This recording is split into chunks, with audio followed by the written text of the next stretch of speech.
Princess Diana and Prince Charles went through one of the most high-profile divorces in British history in 1996, which came after their 4-year separation.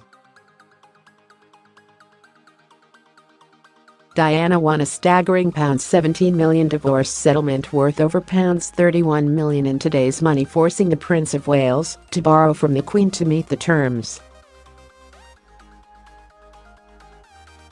However, alongside the settlement bill, the struggle over Diana's HRH title also caused a sensation at the time.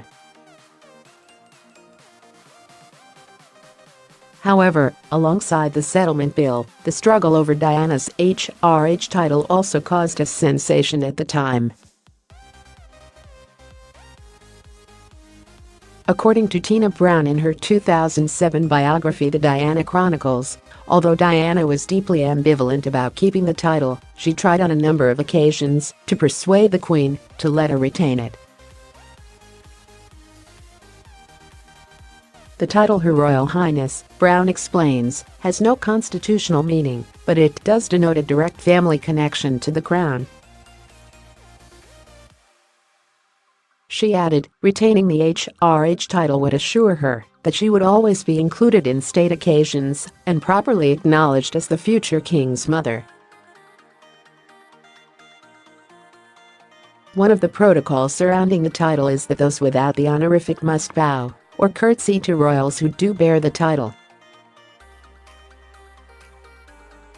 Ms. Brown explains, without the protection of HRH, Diana would be expected to bend the knee in the corridor of Kensington Palace every time she bumped into the Austrian neighbour she referred to as the U-boat commander HRH Princess Michael of Kent. Princess Michael of Kent is the mother of Lady Gabriella Windsor, who will be shortly marrying in this spring's royal wedding. Neighbours in Kensington Palace, Princess Michael and Princess Diana had an antagonistic relationship, with the Princess of Wales reportedly even playing pranks on the Austrian princess. Added to the humiliation of curtseying to other royals, Diana had seen how Sarah Ferguson had lost the use of her HRH title following her divorce from Prince Andrew earlier that same year in May 1996. Ms. Brown writes, Diana brooded on how Fergie's prospects in the outside world were plummeting now it was clear her royal initials would be confiscated. Diana had a dread of descending into her sister-in-law's world, leveraging her tiara to pay for her highlights. She wanted no part of such horrors. In an attempt to secure the use of the title, Ms. Brown writes that Diana briefed her good friend, Daily Mail editor Richard Kay, that the princess wanted to remain HRH the Princess of Wales, but the other side refused, and that had been the sticking point for the last 2 weeks. Her hope was that it might just pressure the Queen to have a change of heart. As the divorce negotiations proceeded and Diana's monetary terms were accepted, Ms. Brown writes that she made a last-ditch attempt to secure her title.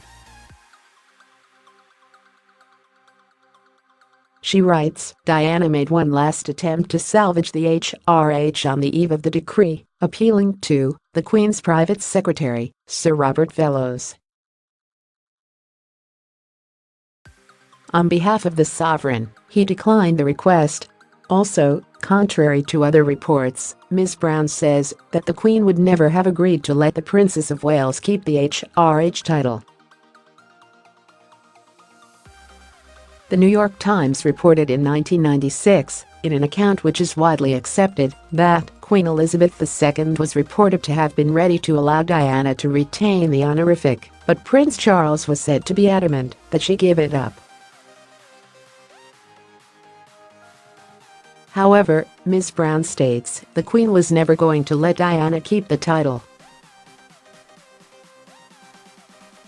She adds, it was for the same reason the Queen Mother had been adamant about Wallis Simpson. Who knew where Diana's private life might take her in her second act, and what kind of unforeseen difficulties might be caused by some ghastly second husband. Wallis Simpson became the Duchess of Windsor when she married the former King Edward VIII, but she was never granted the use of Her Royal Highness.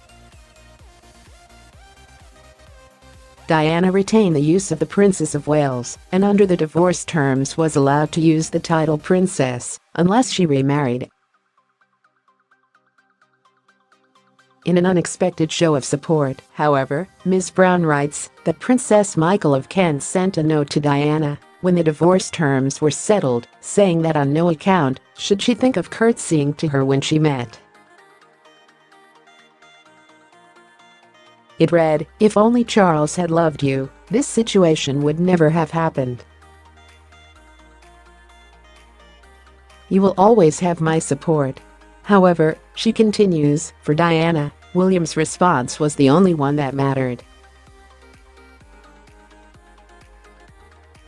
When he learned that Diana would no longer have a title, he told his mother, "Don't worry, Mummy.